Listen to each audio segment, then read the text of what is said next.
Hey everyone, welcome back to Chicken Cindy's. I've got some stuff to make this Rockshox Revelation an ultimate fork. Let's see how it goes. So I've kind of got tools all over the place, but I've wiped down the fork really well with just some alcohol and some Blue Shot towels. I will be wearing gloves for this specific upgrade I'm doing, and ideally what I want to start with is just getting these apart, getting these clean, and then getting ready to insert all the new upgrades. So I do know there is oil in the bottom of the stanchions, and I do know whenever I take out this old style compression unit, I will have quite a bit of fluid in this as well. So I got me a fancy tin pan to drain all that in. So we'll see how that goes. And the very first thing you want to do is let all the air out of your fork. So I have this ramp cartridge, the MRP ramp cartridge on my fork. So it's gonna look a little different than from the normal fork. Ooh, that sounds good. My fork was due for a service, so figured I would do the two birds with one stone kind of thing. I do have a new seal kit right here, and I'm not sure if I'm gonna have to use this. I figured if I'm doing this, I might as well go ahead and do it. But if I do end up doing this, you'll want to take those white foam rings and stick them in the 0W30 oil to let all those soak that in. So just a heads up on that. But if I, like I said, if I do that, I will let you know. Well, you'll see me doing it. So, but all right, so you're gonna want to just do, I believe, 2 to 3 turns is what they say. So I'll do 2 to 3 turns. Use the Allen key and hit that. Just do a couple taps on each side.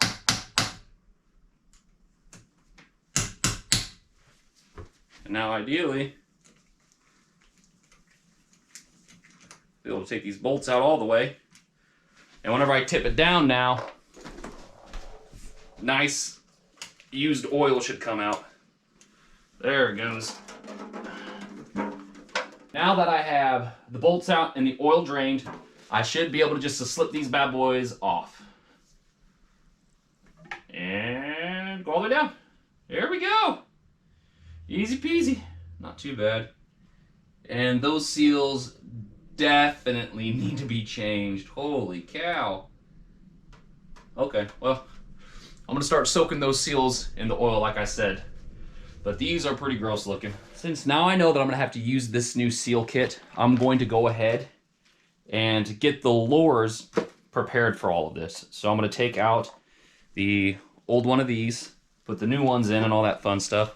And like I said, I'm gonna take this oil, I'm going to pop it, whoop, open.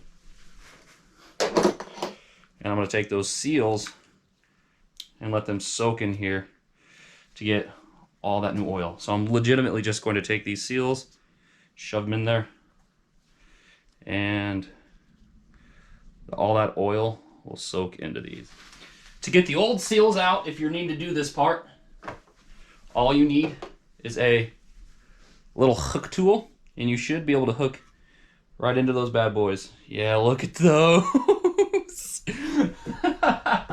Oh goodness, that looks terrible. Oh man, that's funny. Woo!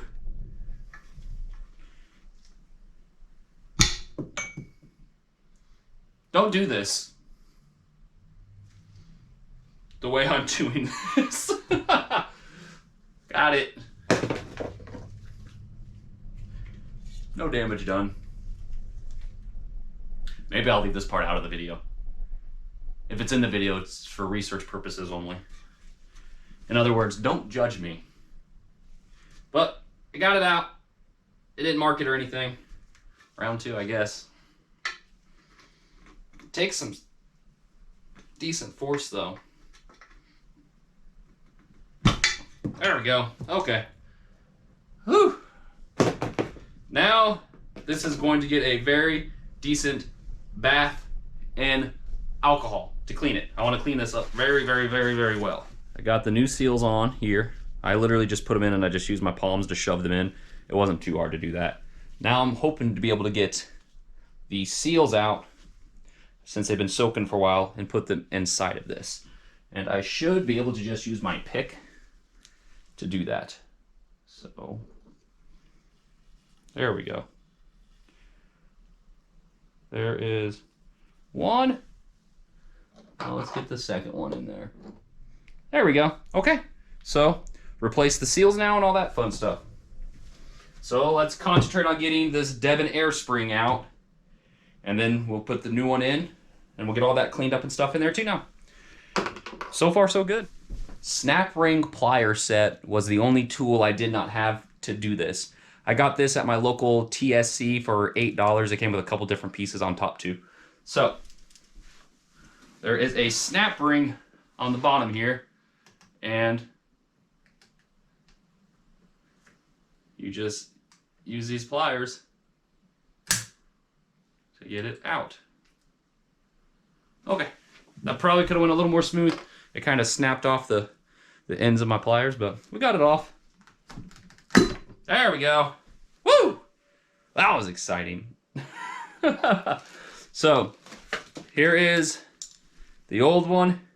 Here is the new one. You can see a pretty significant difference right here. And the length is a little bit different too. So these both should be 140 millimeters though. That wasn't too bad. A little oomph to get it out. All right, now I need to take out my ramp cartridge.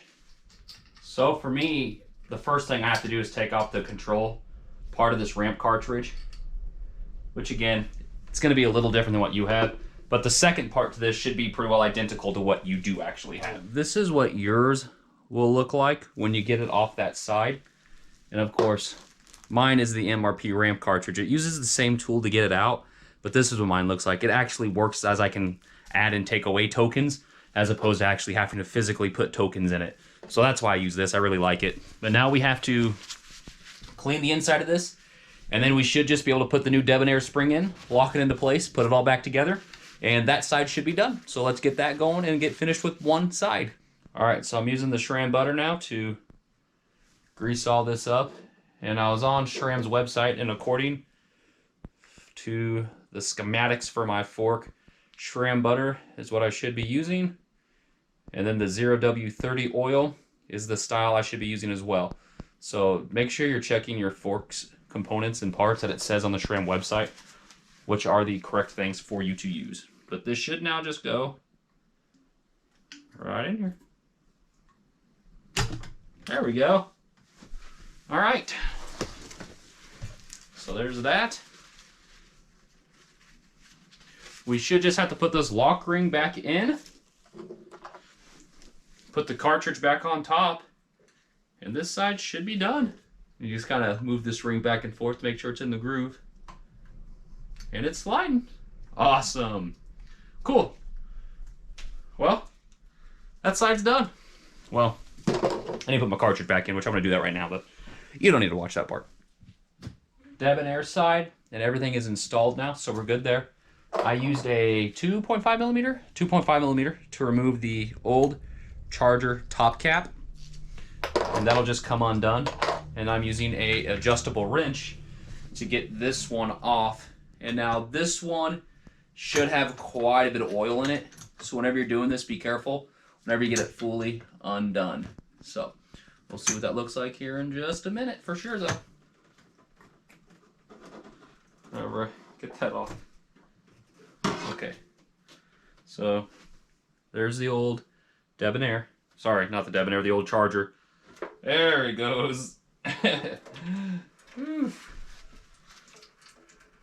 knew it was in there. So keep an eye out for that if you're doing this, because definitely a little bit of a fluids down there. All right, let's get this all out, and then we get to put in, get it up, this new bad boy. I'm excited to get this part out of the bottom. There's another ring clip style holding it in place. This one does not have the little eyelets to get it out. I don't know why that is, but I had to use a needle or one of my pokers to get, so it's in there like this, and I had to kind of get in this little groove right here and like pop it out. You don't need it anymore for the new style charger, but I don't know why it didn't have the actual 2 little holes in it to use this fancy new plier set that I just got. So just a heads up, might just be a Revelation thing only, not sure, but that was not exactly fun to get out. All right, I've cleaned the inside of this stanchion. I've got it all shram buttered up. Now comes the easy part. Put it in and tighten it. And the tool is that same tool for the other side now. It is no longer the adjustable wrench like I thought was going to happen. So, all right, it is all back together. That side anyhow. We're not done yet. Now we're going to put these fancy parts on for the top to be able to control, because that's the entire reason for me doing this change. Well, not the entire reason, but you get what I'm saying. Cool. Progress is progress. We're pretty well to the end now. Greasing up these. Gonna put the lowers on. Gonna put in the new oil. Tighten it all down. That should be it. Then I have this pointed up, so whenever I get these on, I'll be able to do I have to do 10 milliliters in each bottom or lower. So, and from my understanding, whenever you're doing this, you want to keep an eye on the seals and make sure they don't fold over.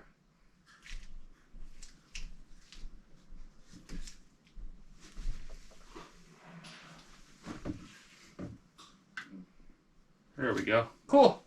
All right, let's do the 10 milliliters in each one. I should be able to tighten it all down, and then I should be done. I got my little syringe. Well, that's actually a big syringe. I have 20 in here. I'm going to do 10 on each side. So now let's put it together. We'll torque it down to proper specifications, and we should be done. All right. I got the ramp cartridge back in. I got the new charger in. I've got the Debonair in this side. It's all put together on the bottom. I did 10 milliliters of the 0W30 in both of the lowers. Got it all tightened up and torqued to spec. Make sure you look up the torque specs for yourself. Wasn't too bad. First time dealing with a fork. I'm gonna clean it off real well, grease it up, put it back on the bike, and air it all up. So I'll be back in just a minute. I have the Rockshox Revelation put back into the NS Eccentric, and I officially have a Rockshox Revelation Ultimate, I guess. Some people would call it a Pike now, but it's a Revelation. It's just got some new internals. I like to think of it now as a sleeper fork. You'll see it says Revelation, and I have no idea that the charger and Debonair's in there, and the only real hint that gives it away is the top of the charger now, because it has all the fancy new selections. So, but no, after everything was said and done, it wasn't too bad. There was a couple little hiccups, and obviously they're in the video, so you should see those. I try to be as transparent as I can when I'm doing stuff. So, but I got it all done. Stanchions are still absolutely fine. Everything went back together perfect. Everything is tightened, and like I said, it's all torqued to specifications, which you can find on SRAM's website. So, pretty happy with the way it turned out. I've rode around a little bit on the road. I've not been able to do any trail riding yet because of, unfortunately, all the snow we've had here in Illinois, and it's all just melted now, and it is so swampy outside. But no, it was a very cool conversion. I really, really enjoyed doing that. I love working on my bike, so that was fun for me to do. But if you have any questions or anything like that, please put them down in the comments, and you know I will give you a review as soon as I can get out on a couple rides. But since I've not done an actual ride, I can't tell you how it is yet. So it does feel better though. The little bit that I've rode around the road and stuff like that, I can definitely tell the responsiveness is different, and it's going to be good. I'm really excited to get it out there, and I got a couple really good trails at Griffin to try it on. So, but other than that, I don't know if there's much more I can upgrade on this bad boy. I think it's about done. But if you have any questions, put them down in the comments. And other than that, thank you so much for tuning in. And until next time, take care, everybody.